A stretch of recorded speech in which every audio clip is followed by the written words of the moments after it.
बिस्मिल्लाहिर्रहमानिर्रहीम।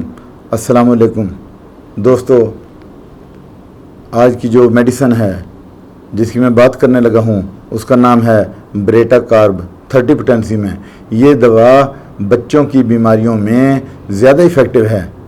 इसके अलावा टॉन्सिल्स की ख़राबी हो तो उसमें भी मुफीद है। बच्चों की दिमागी कमज़ोरी हो या बच्चों का कद रुक गया हो, यानी कद को बढ़ाने में भी ये मुआवन साबित होती है। गोया छोटे बच्चों से लेकर बूढ़ों तक सबके लिए मुफीद है। ऐसे अफराद जो जिस्मानी और ज़हनी तौर पर पस्त हों, सर्दी की वजह से टॉन्सिल्स में पीप बन गई हो, प्रोस्टेट बढ़ चुके हों और वक्त से पहले नामर्दी का शिकार हो चुके हों, तो ये मेडिसिन इन्हीं बुज़ुर्गों के लिए है।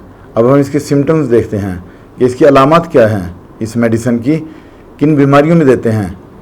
ये उन मरीज़ों की दवा भी है, ये उन मरीज़ों की दवा भी है जिन्हें आशोब चश्म आता हो और पेट पर स्वेलिंग हो और टेस्टीज़ जो हैं वो सख्त हो चुके हों। किसी भी बीमारी की वजह से टेस्टीज़ सख्त हो चुके हों और कानों में कड़कड़ाहट की आवाज़ आती हो, टॉन्सिल्स और जबड़े के निचले गदूद सूज चुके हों, यानी ये ना स्वेलिंग को रिड्यूस करती है ये मेडिसिन।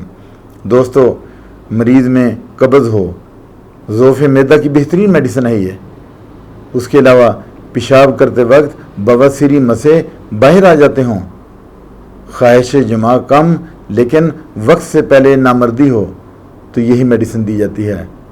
बूढ़े लोगों के गले में जलन होती है, चुभन वाला दर्द होता है, गला लगता है जैसे बंद हो गया हो, और फिर बूढ़े लोग जो यूरिन पास नहीं कर पाते या लिक्विड खाने में लिक्विड नहीं ले पाते, इतने उनके मसल्स ये वीक हो गए हैं, उनके लिए मेडिसिन है।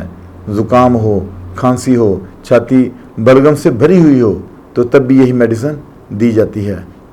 दोस्तों, बच्चों में वाइटल फोर्स कम पड़ गई हो, यानी क़ुव्वत मुदाफ़त उनकी ख़त्म हो रही हो, जिस्म ठंडा हो, दिमागी कमज़ोरी हो, असल में तो ये दवा बच्चों के टॉन्सिल्स की बेहतरीन दवा है। यानी ये जो टॉन्सिल्स उनके स्वेल कर जाते हैं और पकने लगते हैं, इनमें पीप बन जाती है, असल तो ये मेडिसिन टॉन्सिल्स के लिए है और गले के गदूद की जो स्वेलिंग होती है उसको रिड्यूस करती है।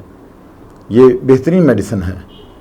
अब हम इसकी डोज देख लेते हैं कि जो 30 पोटेंसी में ब्रेटा कार्ब है ये कितनी देनी है। अगर तो ये देखें डाइल्यूशन है, अगर तो डायरेक्ट दें हम तो 3 ड्रॉप जो है ना वो ज़ुबान पे आप डालेंगे, और अगर इसको पानी में देना है तो 10-10 कतरे थोड़े से नीम गर्म पानी में, 2 घूंट नीम गर्म पानी में हम देंगे। तो उसके बाद फिर जो है वो प्रिकॉशंस हैं कि आपने कोई खट्टी चीज़ नहीं खानी, ये जो अचार, चाय, समोसा, ये सब चीज़ें छोड़नी पड़ेंगी क्योंकि गले को ये चीज़ें ख़राब करती हैं। ठंडे पानी से बचना है, चटपटी चीज़ों से आपने दूर रहना है, ऑयली चीज़ें इस्तेमाल नहीं करनी। समोसा और ये जो चावल वगैरह ये भी बहुत ज़्यादा आप कम कर दें। अगर छोड़ नहीं सकते छोड़ दें तो ज़्यादा बेहतर है। गर्म पानी का इस्तेमाल करें, फिर ग्रीन टी लाजमी लें, रात को सोते में ग्रीन टी लें। ये जो बर्फ़ में रखी चीज़ें हैं ना ये बहुत कम इस्तेमाल करें, ना ही करें तो अच्छा है। इसके साथ इजाज़त चाहता हूँ, अपना ख्याल रखिएगा। अल्लाह हाफ़िज़।